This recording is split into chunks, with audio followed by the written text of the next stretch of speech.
Good morning, family. Good morning I परिवार। I welcome you. मैं आप सभी का स्वागत करता हूँ। आज हमारी स्टडी का आगे हम कंटिन्यू करेंगे और आज बहुत मज़ा आने वाला है. We will move forward in our study and will really enjoy it. And as I've told you that book of Ephesians is a very powerful book, is a very meaty book. और जैसा मैंने आपको बताया, efficiency एक बहुत ही शक्तिशाली, एक बहुत ही खाने से भरी हुई किताब है। Amen. So we just saw and we read two scriptures in the last live stream. So अभी हम लोग we will come on the third scripture. पिछली शिक्षा में हमने 2 वचन देखे थे और आज हम तीसरे पर आने वाले हैं। तो आइए हम लोग एक प्रार्थना करते हैं और उसके बाद हम वचन में चलेंगे. Let us pray and go into the word. Father, we worship you, we adore you, we glorify you. पिता, हम आपकी आराधना करते हैं, आपको सराहते हैं, आपकी महिमा करते हैं। You are an amazing Father. आप एक अद्भुत पिता हैं। Father, we pray that today's live stream, we give it into your hands. पिता, हम प्रार्थना करते हैं, आपकी आज की लाइव स्ट्रीम आपके हाथों में देते हैं। Teach us. हमें सिखाएं। Holy Spirit, you are our teacher. पवित्र आत्मा, आप हमारे शिक्षक हैं। Lord, we want to become strong in the word of God. हम आपके वचन में मजबूत बनना चाहते We हैं। want to know the riches that are in Christ Jesus. उस महिमा के धन में जो मसीह यीशु में हमें मिला है, Give us the heart हमें वो हृदय to दें, grow in your word. आपके वचन में बढ़ने के लिए, In Jesus' name. यीशु के नाम में। Amen. All right, so let's go to the book of Ephesians, chapter 1, verses 3. हम इफिसियों की किताब पहला अध्याय 3री आयत में चलेंगे And it says, और उसमें लिखा है, Blessed be the God and Father of our Lord Jesus Christ, who has blessed us with every spiritual blessing in the heavenly places in Christ. हमारे प्रभु यीशु मसीह के परमेश्वर और पिता का धन्यवाद हो कि उसने हमें मसीह में स्वर्गीय स्थानों में सब प्रकार की आत्मिक आशीष दी है। Amen. So I want you to pay attention to each and every word that Holy Spirit made Apostle Paul to write. मैं चाहता हूँ आप हर एक शब्द पर ध्यान दें जो पवित्र आत्मा ने प्रेरित पौलुस के द्वारा लिखा है। यहाँ पर First, he is blessing the God and Father of our Lord Jesus Christ. पहला कि वो धन्य कहता है उस परमेश्वर को और पिता को जो हमारे प्रभु यीशु मसीह का है। Amen. Now I want you to pay attention on something मैं चाहता हूँ that आप ध्यान दें, if you go to verse 2, अगर आप which we दूसरी read आयत yesterday, he said, Grace to you and peace from God our Father. अगर आप देखेंगे तो उसमें लिखा है कि परमेश्वर की ओर से अनुग्रह और शांति तुम्हें मिलती रहे जो हमारा पिता है। But why did Apostle Paul now, he is writing God and Father of our Lord Jesus Christ? लेकिन अब दोबारा से पौलुस प्रेरित क्यों ऐसा लिख रहे हैं कि परमेश्वर और हमारे प्रभु यीशु मसीह का पिता?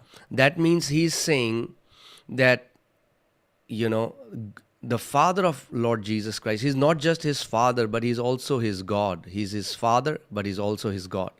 क्योंकि वो ये कहना चाहते हैं कि यीशु मसीह का पिता केवल उनका पिता नहीं लेकिन उनका परमेश्वर भी है।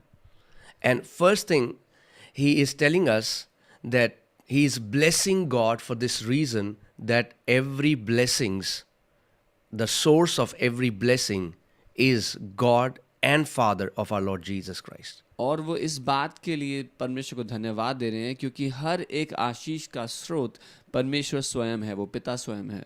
Amen. So we have to understand in this divine plan of Godhead. तो हमें समझना है परमेश्वरत्व के इस अलौकिक प्लान में।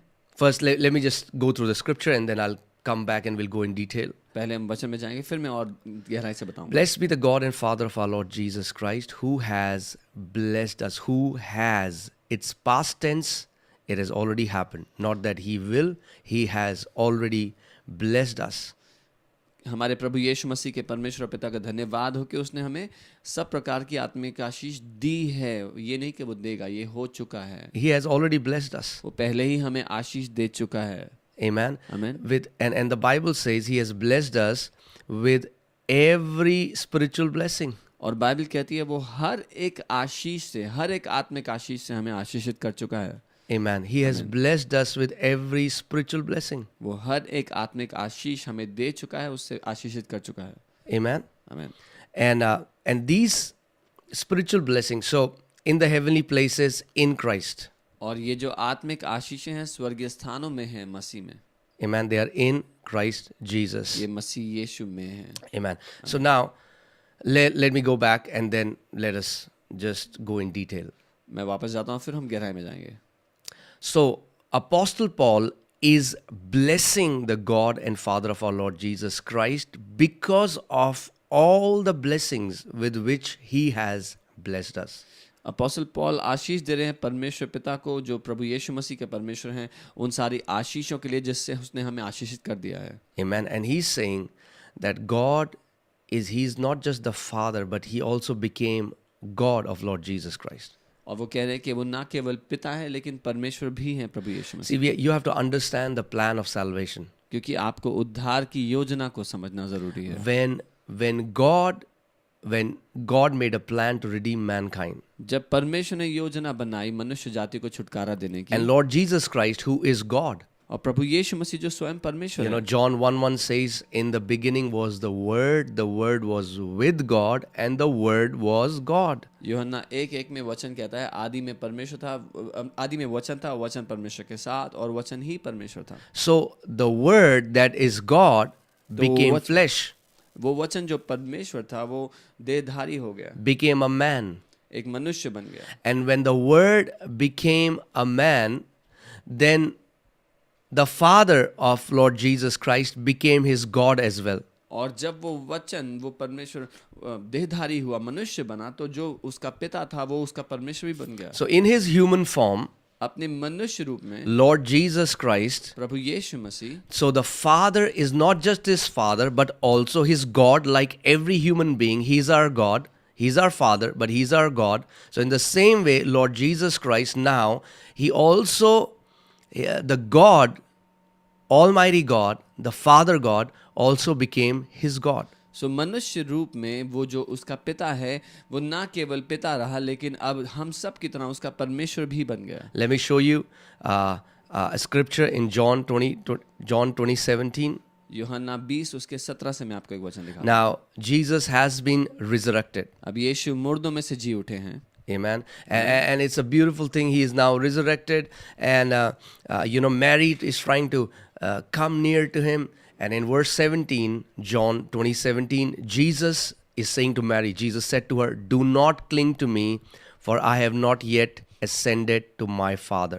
और ये खूबसूरत है, यहाँ यीशु ने कहा, मुझे मत छू क्योंकि मैं अब तक पिता के पास ऊपर नहीं आया हूँ। Amen.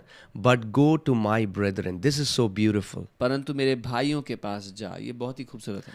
After the resurrection, पुनरुत्थान के बाद Jesus is calling his disciples, Yeshu his brothers. यीशु अपने चेलों को अपने भाई बोलते हैं। The Bible says that he is the firstborn over all creation. He became our elder brother. Bible कहती है वो सारी सृष्टि के ऊपर पहलौठा है, हमारा बड़ा भाई है। And now, और अब it's so beautiful. And he says, go and say to them, I am ascending to my Father and your Father, to my God and your God. और ये इतना खूबसूरत है कि यीशु ने कहा, जाकर उनसे यानी कि मेरे भाइयों से कह दे कि मैं अपने पिता और तुम्हारे पिता और अपने परमेश्वर और तुम्हारे परमेश्वर के पास ऊपर जा रहा हूँ। Isn't that such a good news?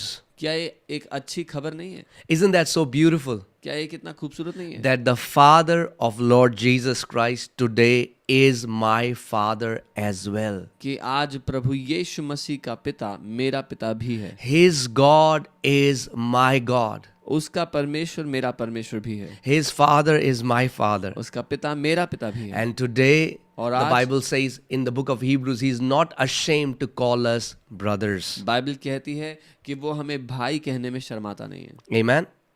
But I want to tell you, yes, Jesus Christ, now we are the sons of God, like Jesus is the Son of God. हाँ, अब हम परमेश्वर के पुत्र हैं जैसे प्रभु यीशु परमेश्वर के पुत्र हैं। But I want to tell you something. लेकिन मैं कुछ बताना चाहता हूँ। Jesus will always be a begotten son. कि यीशु हमेशा पहला जन्मा पुत्र है। Amen. Let me just show it to you from John 1:14.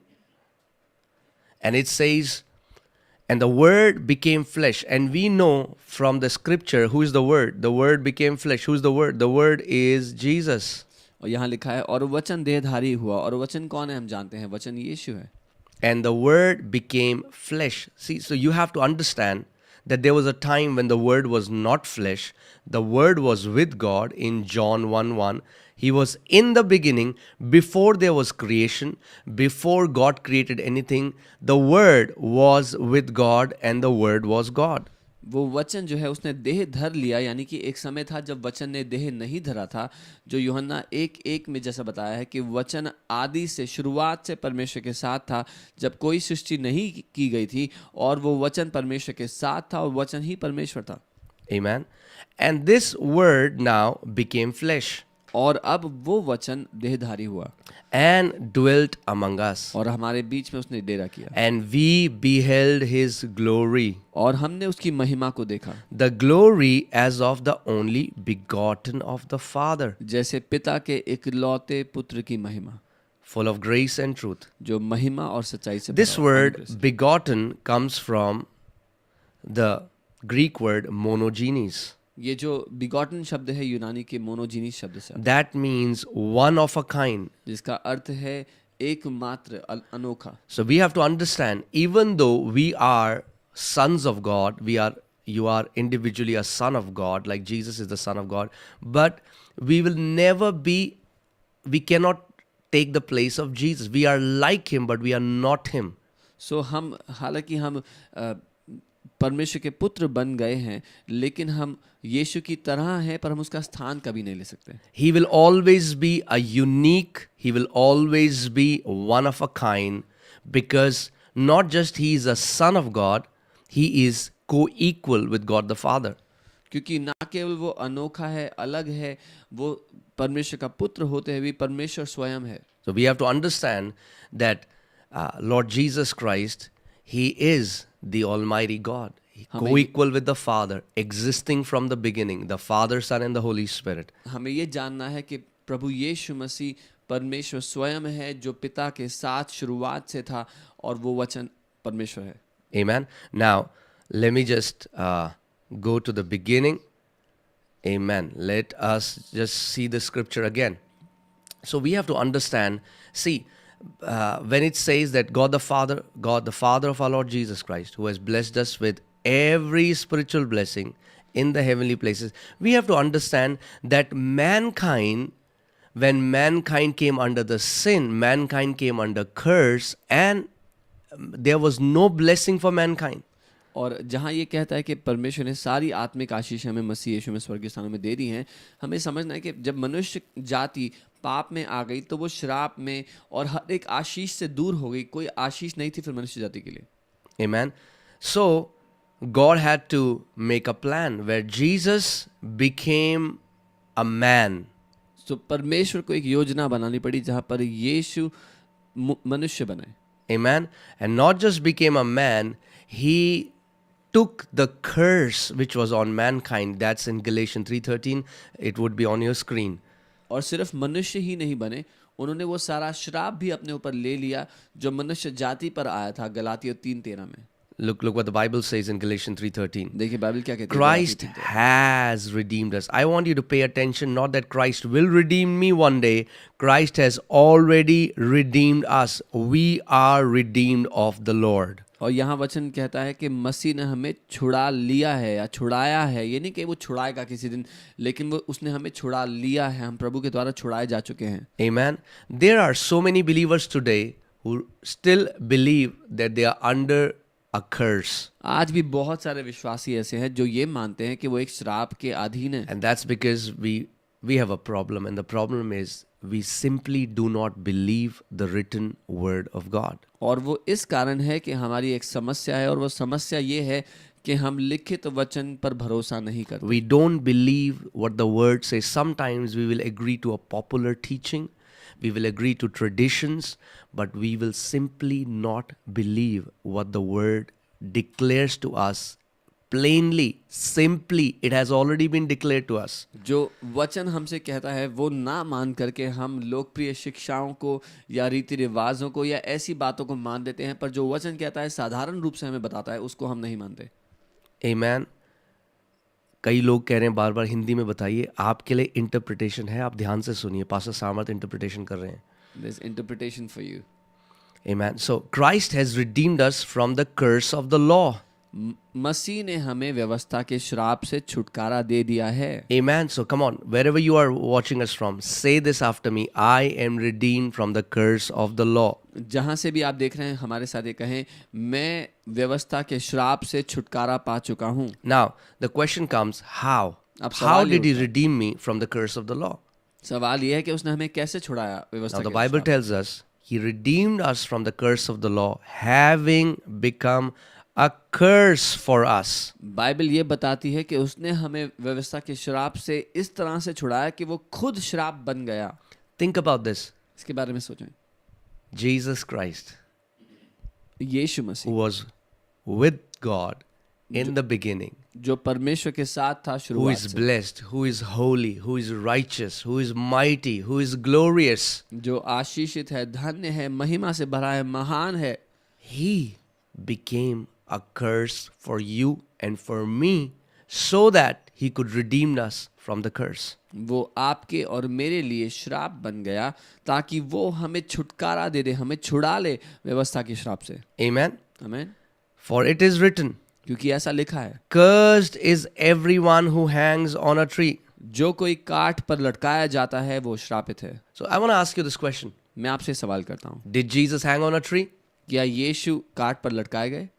I'm asking you a question. मैं आपसे एक सवाल कर Did रहा हूँ, Jesus hung on a tree? क्या यीशु एक पेड़ पर लटकाए गए? If the answer is a definite yes, अगर उत्तर निश्चित हाँ है, then the answer is also a definite yes that you are no longer under a curse. तो फिर उसका एक निश्चित उत्तर ये भी है कि आप श्राप के अधीन नहीं हो, Because Jesus became a curse for you and for me. क्योंकि यीशु आपके और मेरे लिए श्राप बन गए। Amen. आमीन। So now let's go back to Ephesians 1:3. अब हम इफिसियों 1:3 पर वापस आते हैं।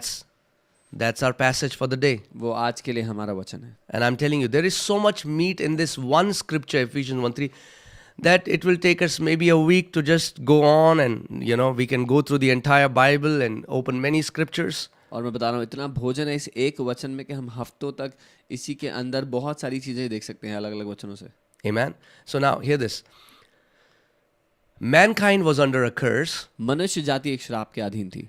God the Father became the source of the blessing, परमेश्वर पिता आशीषों का सोता बना, but Jesus Christ became the medium through which God could bless us. लेकिन प्रभु यीशु मसीह वो माध्यम बने जिसके द्वारा परमेश्वर पिता हमें आशीष दे So सके। you have to understand तो आपको समझना है that now the only way mankind can come back under the blessing is if they come in Christ Jesus. अब एकमात्र रास्ता कि मनुष्य जाति आशीषों में वापस आ सके वो है प्रभु यीशु मसीह में आकर। Okay, let's see it here. यहाँ The देखो, Bible says, "Blessed be the God and Father of our Lord Jesus Christ, who has blessed us with every spiritual blessing in the heavenly places in Christ Jesus." But- In Christ. Amen. Bible कहती है, हमारे प्रभु यीशु मसीह के परमेश्वर पिता का धन्यवाद हो कि उसने हमें मसीह में, ये मसीह के अंदर है जो उसने स्वर्गीय स्थानों में सब प्रकार की आत्मिक आशीष हमें दी है। Amen. So now blessing has a location. अब आशीष का एक ठिकाना है। The location of blessing is not Canada. जो आशीषों का ठिकाना है वो कनाडा नहीं है। The location of a blessing is not America. आशीषों का ठिकाना अमेरिका भी It's नहीं है, not Europe. यूरोप भी नहीं है। If you are a spiritual man, अगर आप एक आत्मिक व्यक्ति you हैं will understand तो आप समझेंगे that the location of the blessing is not physical, but it's spiritual. कि आशीष का ठिकाना शारीरिक जगह पर नहीं पर आत्मिक है। That's why the Bible calls it every spiritual blessing. इसीलिए बाइबल कहती है हर एक आत्मिक आशीष। So many people have misunderstood this scripture. बहुत से लोगों ने इस बात को गलत समझ लिया। They think that it's only talking about, blessings that are spiritual, उनको लगता है ये सिर्फ आत्मिक आशीषों की ही बात हो रही है, or blessings that only affect your spiritual life. या वो आशीषें जो केवल आपके आत्मिक जीवन पर ही प्रभाव डालती What हैं। about the resurrection of your body? तो आपके शरीर के पुनरुत्थान का क्या होगा? Will that not happen because that's your body? क्या वो नहीं होगा क्योंकि वो आपके शरीर में है? What about your healings? आपकी चंगाई का क्या होगा? No, that's not what Bible is saying. नहीं, बाइबल ये नहीं कह रही है। Bible is saying that the source of this blessing is spiritual. It's not a material blessing that God has given you. Bible He कह has रही है, not just given you a car. It's not that God loved humanity so much that he said, okay, let me just give them some bread. Let me give them some food. Bible ये कह रही है कि जो स्रोत है इन आपकी सारी आशीषों का वो आत्मिक है। परमेश्वर ने ये नहीं किया कि मैं इनसे प्यार करता हूँ तो थोड़ी रोटी देता हूँ उनको मैं आशीष देने के लिए। No, he gave us a spiritual blessing. But you have to understand that this physical world came out of the spiritual world. नहीं, उसने हमें आत्मिक आशीष दी, पर आपको ये समझना है कि जो शारीरिक दुनिया है ये आत्मिक दुनिया में से जन्मी है। Amen. And whatever happens in the spirit realm affects the physical realm. और जो कुछ आत्मिक दुनिया में होता है उसका प्रभाव शारीरिक दुनिया पर पड़ता है। Amen. Let's see again. So it says that we are blessed with every spiritual blessing in the heavenly places in Christ. In Christ. That's where we are blessed now. So that means if you have to be blessed, you have to be in Christ. और ये कहता है कि हम मसीह यीशु में सब प्रकार की स्वर्गीय आत्मिक आशीषों से आशीषित हो चुके हैं। अगर आपको आशीषित होना है तो वो जगह है मसीह में। Amen. आमीन। We are blessed in Christ. हम मसीह में आशीषित हैं। Let me say that again. We are blessed in Christ. मैं दोबारा कहता हूँ, हम मसीह में आशीषित हैं। The blessings do not come to a believer because of good works. आशीषें विश्वासियों के ऊपर अच्छे कामों की वजह से नहीं आती। There are so many people outside in the world doing good works. दुनिया में भी बहुत सारे लोग हैं जो अच्छे अच्छे काम कर रहे हैं, No, पुण्य के काम these कर रहे हैं। blessings are not a reward of good works. नहीं, ये आशीषें पुण्य के कामों का प्रतिफल नहीं You है। have to understand, these blessings are in Christ Jesus. आपको समझना है ये आशीषें मसीह यीशु में हैं। And if you are in Christ Jesus, you are blessed. और अगर आप मसीह यीशु में हो तो आप आशीषित हो। हाँ, कई लोग आज बोलते हैं देखो वो कितना ब्लेस्ड है, उसके पास एक बड़ी कार है, एक बड़ा घर है। नहीं, अगर आप मसीह में हो, अगर आप मसीह में हो तो आप ब्लेस्ड हो। Many people say, oh, he has a big car, a big house, he must be so blessed. But if you are in Christ, you are blessed. Amen. And that's the revelation that you need. और ये वो प्रकाशन है जिसकी आपको आवश्यकता है। Amen. Amen. You know, because we have to understand that, when we were not in Christ, we were far away from God and we were not eligible for any blessing. जब हम मसीह में नहीं थे, परमेश्वर से बहुत दूर थे, हम किसी आशीष के लायक नहीं थे। Amen. See, what does the Bible say in Ephesians 2:13? इफिसियों 2:13 में देखिए क्या लिखा है। It says, but now in Christ Jesus, you who once were far off have been brought near by the blood of Christ. पर अब मसीह यीशु में तुम जो पहले दूर थे, मसीह के लहू के द्वारा निकट हो गए हो। So we have to understand, we were once far off from God. हमें समझना है कि एक समय था जब हम परमेश्वर से दूर थे, We were disconnected.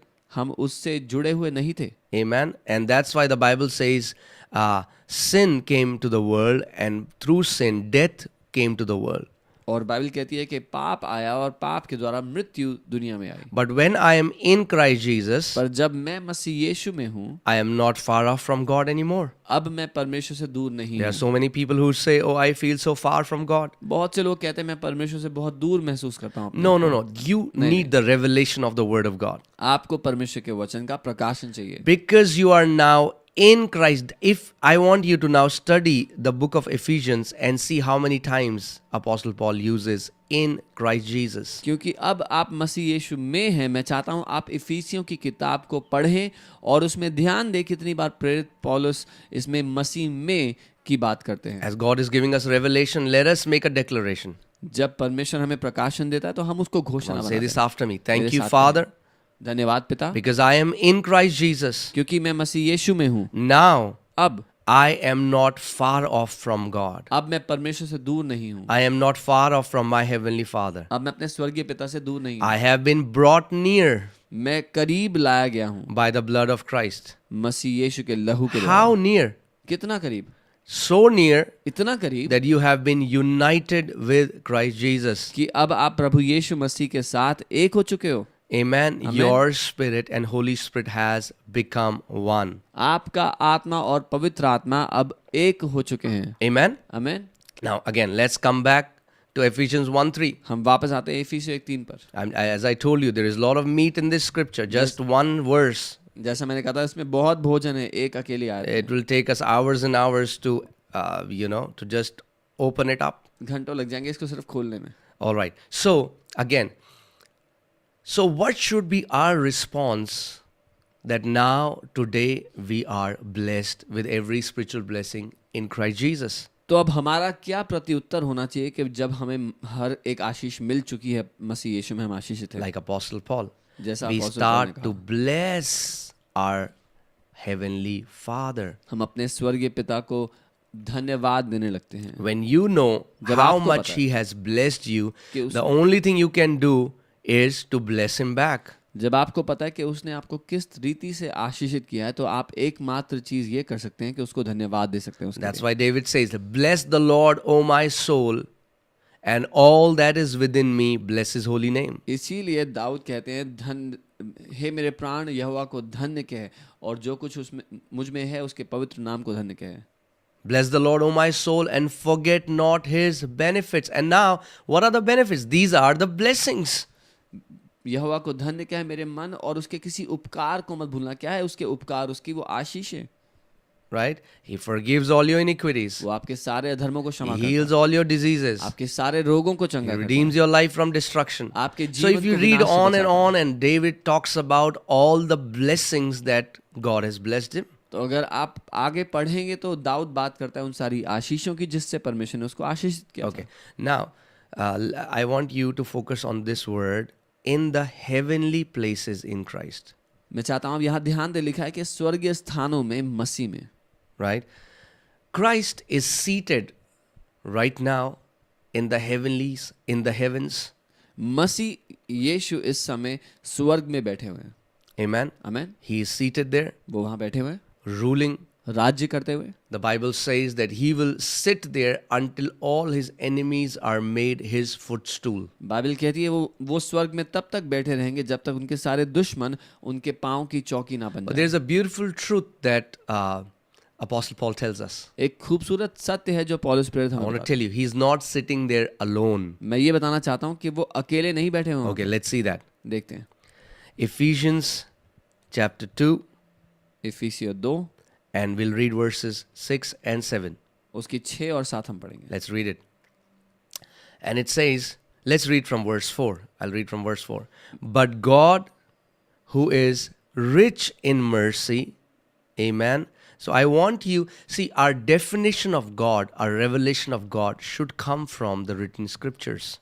और इफिसियों 2 के 4 से हम पढ़ते हैं, यहाँ लिखा है, परंतु परमेश्वर जो दया का धनी है, आमीन, हमारा जो प्रकाशन है परमेश्वर पिता को देखने का, वो हमें परमेश्वर के वचन से मिलना चाहिए। Amen. And we should pray scriptural prayers. और हमारी प्रार्थनाएं वचन पर निर्धारित होनी So चाहिए। when you pray, you can say, God, you are rich in mercy. जब आप प्रार्थना करते हो तो कहो, परमेश्वर आप दया के धनी हो। But God, who is rich in mercy, because of his great love, not just love, but his great love, hallelujah. परंतु परमेश्वर ने जो दया का धनी है, अपने उस बड़े प्रेम के कारण, सिर्फ प्रेम ही नहीं, बड़े प्रेम के कारण, हालेलुया। Amen. So आप ऐसी प्रार्थना कर सकते हो, प्रभु मेरे परमेश्वर, मेरे पिता, तू जो दया का धनी है, जो बड़ा प्रेम तूने मुझसे करा है। So you can pray like this, Lord, my God, my Father, you who are rich in mercy, and how greatly you have loved me. Because of his great love with which he loved us. Not that he will love you one day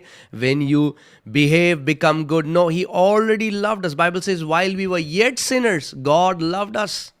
और वो आपसे इस बड़ी रीति से प्रेम करता है। Bible कहती है जब हम पापी ही थे तभी उसने हमसे प्रेम किया। Amen. Amen. But God, who is rich in mercy, परमेश्वर because जो of Daya- his great love with which he loved us, even when did he love us? Even when we were dead in trespasses.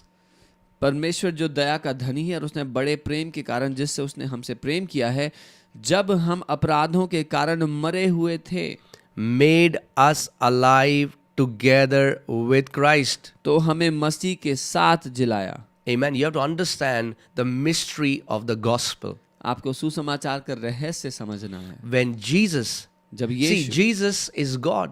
He didn't have to die. यीशु परमेश्वर है, उसको मरने की आवश्यकता But the नहीं थी। Bible says he tasted death so that he might destroy death. he might destroy the one who had the power of death through death. Bible कहती है कि उसने मृत्यु को इसी कारण चखा कि जिसके पास मृत्यु की सामर्थ्य थी उसको नाश कर दे मृत्यु को चखने के द्वारा। Amen? आमीन। So you have to understand, Jesus didn't just come to die. यीशु केवल मरने के लिए नहीं आए थे। Jesus came to be made alive by the Father. यीशु आए कि पिता के द्वारा पुनरुत्थानित किए जाए, Because the antidote or the solution to death is resurrection. क्योंकि मृत्यु का जो समाधान है वो पुनरुत्थान है। And we were all dead. See? और We हम were सब मरे। dead in our trespasses. हम अपने अपराधों में मरे हुए थे, बाइबल कह रही है। So what was the solution to mankind which was dead? तो मनुष्य जाति जो मरी हुई थी उसका क्या समाधान था? A resurrection. पुनरुत्थान। Jesus came with resurrection. यीशु पुनरुत्थान लेकर आए। But you have to understand, पर आपको to समझना है resurrect, you have to die. कि पुनरुत्थान के लिए पहले मरना पड़ता है। So Jesus became one with humanity. तो यीशु मनुष्य जाति के साथ एक That's हो why गए। he became the last Adam. इसीलिए वो आखिरी आदम कहलाए। Whatever has happened to Jesus has happened to mankind. जो कुछ यीशु के साथ हुआ वो सारी मनुष्य जाति के साथ हुआ है। He became the representative of humanity. वो मनुष्य जाति के प्रतिनिधि बन गए And he died. और मर गए। And then और the फिर- Bible says, बाइबल कहती है when he was made alive, look at the scripture, when he was made alive, hallelujah. जब उसको जिंदा किया गया, He जिलाया was गया, not just made alive, we were made alive together with Christ. तो वो अकेले नहीं जिलाए गए पर हम मसीह यीशु के साथ जिलाए गए। What a beautiful mystery. क्या ही खूबसूरत भेद है ये। Amen. आमीन। That just say this after me. I was made alive together with Christ. मेरे साथ कहें, मैं मसीह यीशु के साथ जिलाया गया हूँ। Say this again. I was made alive together with Christ. बोले, मैं मसीह यीशु के साथ जिलाया गया। Amen. By grace you have been saved. अनुग्रह ही से तुम्हारा उद्धार हुआ है। Amen. You didn't do anything for that. आपने कुछ नहीं किया उसके लिए, It's Jesus. यीशु ने किया। It's Jesus. यीशु ने किया। He came for us. वो हमारे लिए He आया, suffered for us. हमारे लिए सहा, He died for us. हमारे लिए मरा, He became sin for us. वो हमारे लिए He पाप बना, bore our sicknesses. हमारी बीमारियों को He लिया, tasted death. हमारी मृत्यु को चखा। And then when he was resurrected, और जब वो पुनरुत्थान we हुआ, were resurrected with तो him. हम उसके साथ Not पुनरुत्थान just the Father made us alive with Christ. सिर्फ इतना ही नहीं कि पिता ने हमें मसीह के साथ जीवित कर दिया। Now read verse 6. It's beautiful. छठी आयत देखें, Not खूबसूरत just है। we were made alive. इतना ही नहीं कि हम Look जिंदा at the किए scripture. गए, Not just we were made alive. Hallelujah. But then the Bible says फिर बाइबल कहती है we were raised.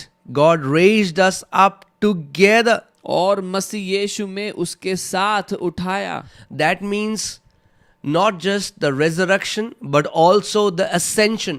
When Jesus ascended, the Father says he raised us up together. सिर्फ पुनरुत्थान ही नहीं, जब यीशु स्वर्ग में उठाए गए, बाइबल कह रही है कि हम भी उसके साथ उठाए गए हैं। And now it becomes more beautiful. और अब और भी खूबसूरत होता है। Not just we were raised together with Christ, सिर्फ मसीह के साथ उठाए ही नहीं गए, Father made us sit together with Christ in the heavenly places in Christ Jesus. पिता ने स्वर्गीय स्थानों में हमें मसीह यीशु के साथ बैठाया भी है। Hallelujah. Hallelujah. The Father made us sit together.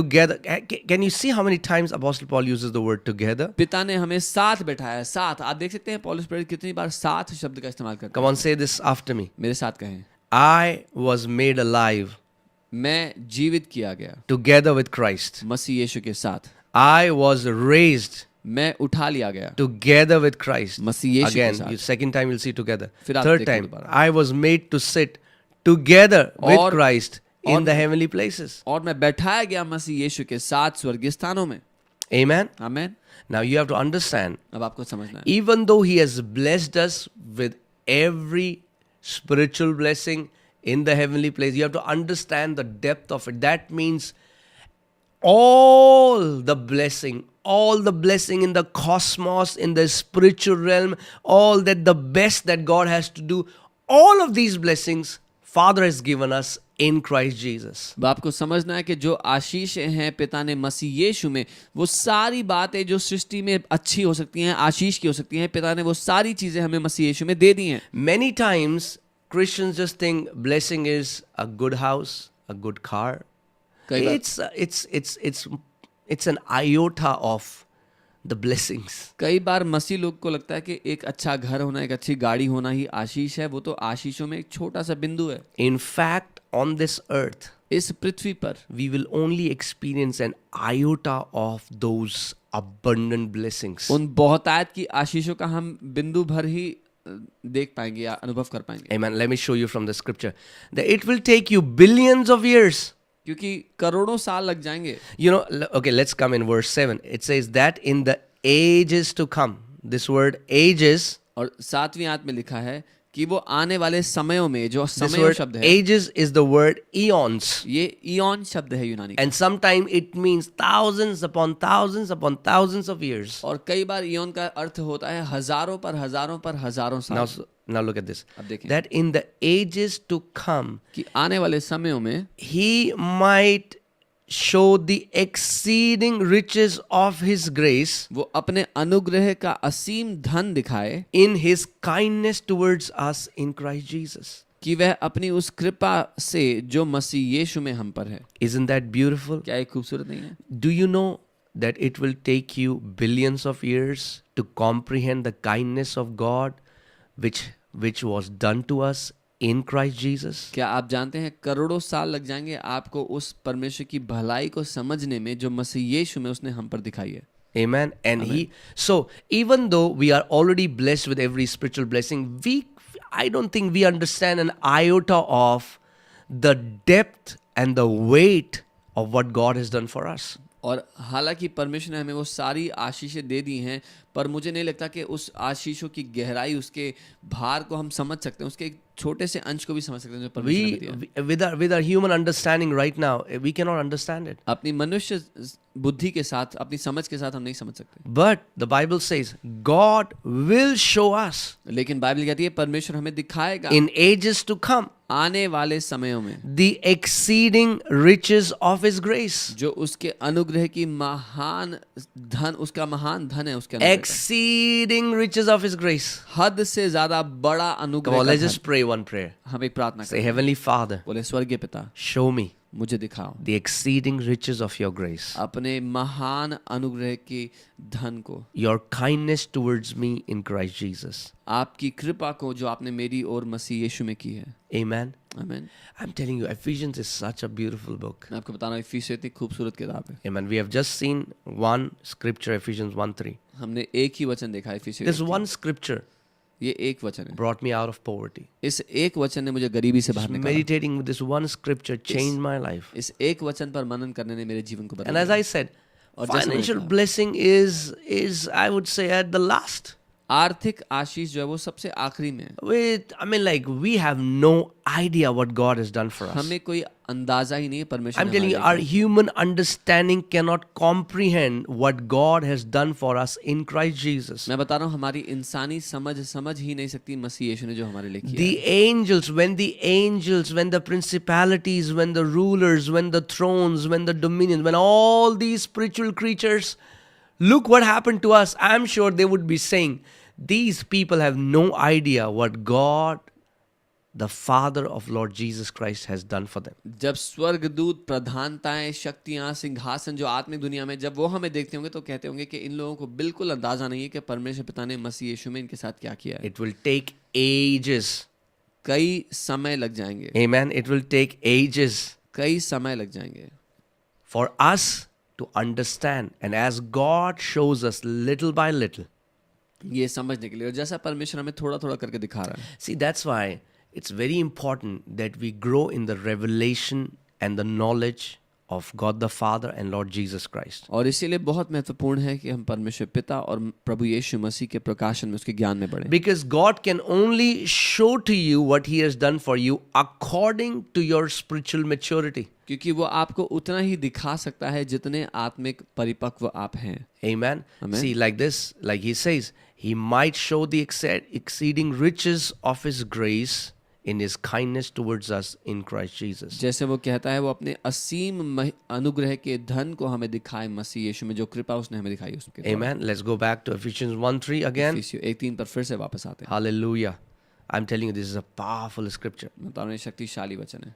Blessed be the God and Father of our Lord Jesus Christ. हमारे प्रभु यीशु मसीह के परमेश्वर और पिता का who धन्यवाद has blessed us जिसने हमें with every spiritual blessing. Every means every. If spiritual blessing means blessing that are in the spirit realm, blessing in the kingdom, blessing in God's kingdom. Can you think about this?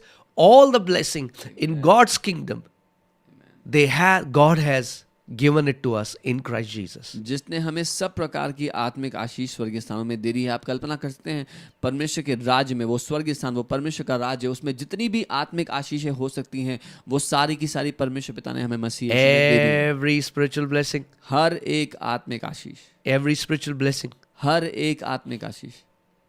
Amen. Amen. And where are these spiritual blessings? और ये आशीषें कहाँ पे हैं? In the heavenly places. स्वर्गीय स्थानों में। Heavenly places. स्वर्गीय स्थानों में। Where are these heavenly places? कहाँ है ये स्वर्गीय स्थान? They are in Christ Jesus. मसीह यीशु में है। In Him उसमें consists all things. उसमें सारी चीजें समाई हुई हैं। In Him Masih Yeshu are heavens. स्वर्ग है। In Him उसी में is everything. सारी चीजें हैं। All things were made by Him, सब कुछ उसी के द्वारा बनाया and गया। without Him nothing was made that was to be made. और जो कुछ भी बना उसमें से कुछ भी ऐसा All नहीं था जो things उसमें were से नहीं made बना। through Him सब कुछ उसके द्वारा and बना, by Him उसके लिए बना and for Him. और उसी के लिए बनाया गया। And I want to tell you, मैं आपको बताना चाहता you were made for Him. हूँ, आप उसके लिए बने, You were made by Him. आप उसके द्वारा बने, You were made for Him. आप उसके लिए बने। Live a life ऐसा जीवन जियो that brings glory and honor to your King Jesus. जो आपके राजा यीशु की महिमा करे। Maybe you don't understand today शायद अभी आप नहीं समझते the आज। exceeding riches of His grace, वो जो अपार धन है उसके the अनुग्रह, kindness that God extended towards you in Christ Jesus. जो दया, जो कृपा परमेश्वर ने हमें प्रभु यीशु मसीह में दिखाई है। But you need to pray. पर आप Father, प्रार्थना open करें। my eyes पिता मेरी आंखों को खोलो so that I'll understand ताकि मैं समझूं the exceeding riches of your grace, आपके अनुग्रह के बड़े the महान धन great को, kindness that happened to me in Christ उस Jesus. बड़ी कृपा दया को जो प्रभु यीशु मसीह में मुझ पर दिखाई गई है पिता के Amen. द्वारा। So Amen. ये आज एक scripture हमने देखा है. We have seen one verse today. I'm telling you, I don't know when we'll finish the book of Ephesians. पता नहीं हम कब खत्म कर पाएंगे इस And चीज़ that's की किताब। also, I have to, there are so many verses I'm not going to. बहुत सारी ऐसी चीजें जहाँ मैं नहीं जा रहा हूँ। Tomorrow we'll see more. कल हम और देखेंगे। Amen. But let's just pray for some time. मैं आपके साथ प्रार्थना करना चाहता हूँ. हम कुछ देर के लिए प्रार्थना करते हैं। I want to pray with you all. Amen. और आज जैसे हमने वचन को सीखा है, And as we have learned the word today, हम लोग प्रार्थना करते हैं आज कि पिता, show me the exceeding riches of your grace. Let that be our prayer today. आज हमारी ये प्रार्थना, पिता मुझे अपने अनुग्रह का वो असीम, वो महान धन दिखाओ। Amen. Come on, थोड़ी देर हम प्रार्थना करते हैं. Let's just pray. Father, in the name of Jesus, पिता यीशु के नाम में we ask हम मांगते हैं that you would give us the revelation, कि आप हमें प्रकाशन दें, you would open our understanding, आप हमारी समझ को खोलें, that we would know कि हम देख the जान पाएं exceeding riches of your grace, आपके उस अनुग्रह के बड़े धन को, the great kindness that happened towards us in Christ Jesus. महान दया कृपा को जो हम पर प्रभु यीशु मसीह में दिखाई गई। We are so thankful, Father, हम बहुत धन्यवादित हैं पिता, for while we were dead in our sins, क्योंकि जब हम अपने पापों में मरे ही हुए थे, you made us alive in Christ Jesus. आपने हमें मसीह यीशु में जीवित कर दिया And you made us sit together with Him और उसके in the साथ heavenly places. स्वर्गीय स्थानों में आपने हमें बिठा दिया। We bless your name. हम आपके नाम को धन्य कहते We हैं, bless your name. हम आपके नाम को धन्य कहते God and Father of our Lord Jesus Christ. हैं। पिता और हमारे प्रभु यीशु मसीह के परमेश्वर, Jesus said, यीशु ने कहा, I am going मैं जा रहा हूँ to my God अपने and your परमेश्वर God. और तुम्हारे I am परमेश्वर के going पास। मैं जा to रहा हूँ my Father अपने पिता and your और Father. तुम्हारे पिता के पास। What a great privilege. क्या ही महान What a सौभाग्य, great privilege क्या महान सौभाग्य that we have been given the जो हमें मिला। privilege to become the sons of God. कि हम परमेश्वर के पुत्र कहलाएं। Thank you, Lord Jesus. धन्यवाद प्रभु यीशु Thank Masih. you, Lord Jesus, धन्यवाद प्रभु यीशु for your Masih. great sacrifice. आपके बड़े महान Thank बलिदान you, के Lord लिए। Jesus, धन्यवाद प्रभु यीशु for Masih. your great kindness towards us, आपकी बड़ी दया के धन के लिए We जो are आपने हमको blessed. दिखाई। हम धन्य, because we are in you. हम आशीषित हैं क्योंकि Not हम because आपके of our performance, हैं। अपने कामों के द्वारा not नहीं, because of our good works, अपने पुण्य के कामों के but द्वारा नहीं, because we are in Christ Jesus. लेकिन क्योंकि हम मसीह यीशु में हैं। We bless your name.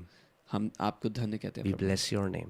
हम आपको धन्य कहते We हैं। bless your name. हम आपको धन्य We कहते हैं bless प्रभु। your name. हम आपको धन्य कहते हैं। Hallelujah. Come on, wherever you are. थोड़ी देर के लिए उसके नाम को धन्य कहो. We जहाँ भी bless हैं, your name. Thank you, Lord bless Jesus. his name, bless his name. Thank you, Lord Jesus. धन्यवाद प्रभु यीशु। लेब्रोगाथा ला ब्रागा देने में से खातीना लेबाला ब्रागा देने। खुदावन मैं प्रार्थना करता हूँ हर एक उस व्यक्ति के लिए जो इस समय में देख रहा है, तो उनकी बुद्धि को खोल दे कि वो उस महान अपार महिमा का जो धन है मसीह यीशु में, प्रभु वो उसको समझ पाए। Father God, I pray for every person that is watching us, that their mind, that their wisdom, their understanding would open for that great treasure of grace that you have given to us. Amen. Amen. God bless you, church. प्रभु आपको आशीष दे church. फिर से हम लोग आज रात को हमारी fasting prayer चल रही है। Again, since we are doing our fasting prayer, so tonight, ये मेरी प्रार्थना है कि आप हमारे साथ पूरे 21 दिन बने रहें। it's my prayer that you stay with us for the 21 days बहुत of सारे fasting. लोग हमसे पूछ रहे थे मैं क्या करूं, क्योंकि मैं हार्ड वर्किंग जॉब करता हूं, मुझे बहुत मेहनत करनी पड़ती है और मैं नहीं रह सकता बिना जस्ट पानी में फास्ट नहीं कर सकता। तो हमने उनको यही बोला और मैं आपको भी यही बोलूँगा कि अगर आपको जॉब में जाना है, आप पूरे दिन में केवल 1 मील खा सकते हैं। 1 मील लीजिए और आप अगर करना चाहते हो तो आप लंच कर सकते हैं। तो लंच करके क्या होगा, आपके पास एनर्जी होगी पूरे दिन का काम करने का, और जब तक आप शाम को घर आएंगे तो आप फ्री होंगे, क्योंकि आपको खाना नहीं होगा अंदर, तो आप ज़्यादा अच्छे से प्रार्थना कर सकते हैं। तो जब आप ऑफिस से घर आ जाते हैं तब आप उस टाइम में पूरे हार्ट से उस समय को दीजिए, प्रभु को प्रार्थना करिए, परमेश्वर के साथ इस समय को निकालिए। 21 दिन फास्टिंग केवल खाना छोड़ना नहीं है, मगर अपने आप को अलग करना है, पिता के साथ टाइम बिताना है और प्रार्थना में रहना है। Many people are asking us, I do a very hard working job and I cannot skip food. So you can take lunch. When you come home, you will have more time to spend time in prayer and spend time with the Lord. Amen. Amen. I bless you all. मैं आपको आशीष देता You हूँ। are blessed saints of God. आप आशीषित संत हैं परमेश्वर के। Amen. Amen. May you see his exceeding riches of his grace and his kindness towards you in Christ Jesus. आप उसके अनुग्रह की बहुतायत के धन को और उसकी कृपा, उसकी दया को अपने जीवन पर देखो। Amen. Amen. God bless you. प्रभु आपको आशीष दें।